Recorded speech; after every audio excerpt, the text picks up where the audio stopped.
This is a Marshall AFD100. It is a 100 watt recreation of Slash's actual number 34 modded JCM 800 that he used to record the Appetite for Destruction album. We have presets and captures available for this amp linked below.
So like I said, this is Marshall's recreation of Slash's actual amplifier that he used to record the Appetite album. It does have a few modern touches. It has like a number 34 switch that you can engage, which kind of, I guess, gets the mod that his amp was famously modded. So this kind of captures that mod. It has an effects loop in and out. It has a power dial, so you can sort of attenuate it down. I can't imagine that Slash's old Marshall has a power. Maybe it does, I don't know.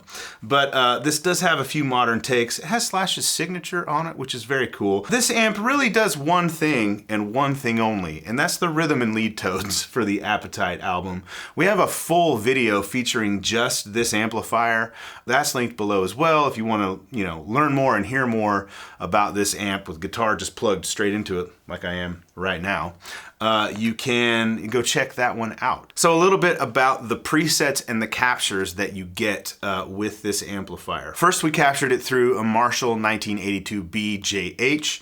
That is a 412 oversized Marshall cab with a Celestion, UK-made Celestion G12Cs. That is the cab that comes with the Marshall Super 100. It's actually the bottom half of the full stack that goes with this 412 cab. This is the slant cab that goes on top. That is like your classic 412 Marshall with greenbacks. That's sort of my favorite with this amp. We also captured it through a Marshall Silver Jubilee cab. So that cab is going to give you a little bit different sound. It doesn't have the stock Silver Jubilee speakers in it. It has creambacks in it. So it's kind of a different voice. So the Marshall cab is going to be labeled M. The Silver Jubilee is going to be labeled SJ on the captures. Now, we tried to capture it through sort of the gain range of the amp. Like I said, this thing kind of does one thing. So you're not going to get clean tones out of this amp. We didn't even try. We tried to get clean tones. They didn't sound great. This doesn't work great as a clean pedal platform. It's not what it's built to do. It's built to just, give you rock. So one thing that would be really fun to do with this amplifier in like the TONEX or the Quad Cortex, for example, is you could pair it with a clean amp, any kind of a clean Marshall, like maybe like a vintage Plexi type of a sound, but set clean. We actually pair it with, I'll talk about this in a bit, a JTM 45 in the presets, and that works really well. So it'd be cool to like swap between a clean amp and then this thing for your rhythm and lead tones because they are pretty spectacular on this amplifier. So that's the capture devices. Now for the presets, we've built, now this is for like the Line 6 units, the Quad Cortex as a preset. Quad Cortex also gets you captures, but you get presets as well. And the Fractal devices. We kind of gave you 3 options in the presets. First is through the Marshall cab and then through the Silver Jubilee cab. But the layout, the effects layout is the same between the Marshall and the Silver Jubilee ones. Basically, it's like no clean tone again. And it's not a Slash, preset, but it's kind of like, what are the effects that Slash has been known to use? So you get that. So you're going to get things like, you can hit it with a tube screamer, you can hit it with a boost and then a volume jump at the end of the chain for like a solo boost. There's some various, modulation effects that Slash has been known to use, but it's basically like a rock and roll machine kind of a preset. Then both voiced with the Marshall cab and the Silver, or the 1982B and the Silver Jubilee cab. Finally, we've given you one specifically for the worship crowd. If you want to use this on a Sunday morning, you can. There's a whole video we made about can you do a worship set with this? The answer is yes, with our presets. That's linked below as well. And you're getting those with this download. They're called the AFD Worship or AFD PDub, something like that. What we've done in those presets is we've paired this amp block with a JTM45, and then you can switch between the 2 of them. So the JTM45 handles all your clean stuff, and then this gives you your rhythm and lead tones, and it's awesome. So you heard it in this video, by the way. You heard some demonstrations of that as well. So that'll give you a much more varied palette of tones when it comes to cleans and big gain tones. That is the Marshall AFD100. Links below to download these presets and captures. Thank you so much for watching. We'll see you in the next one. Bye.